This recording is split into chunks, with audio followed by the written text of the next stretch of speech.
how to disable calls for Android and Apple phone, specifically for WhatsApp. Now, for Android, the very first thing that you do, well, it's actually kind of the same thing if you are using an Apple device. So just simply head to your settings and then go to um, scroll down and look for apps, or just directly search it here, apps. Go to manage apps, and in here, just search for or look for WhatsApp. Now, all you have to do from here is just to remove permissions from your microphone and your camera.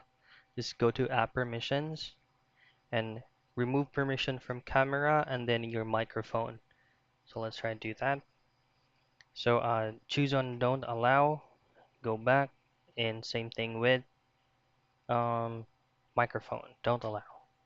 So that's it. That's how easy you disable on WhatsApp calls for Apple and Android.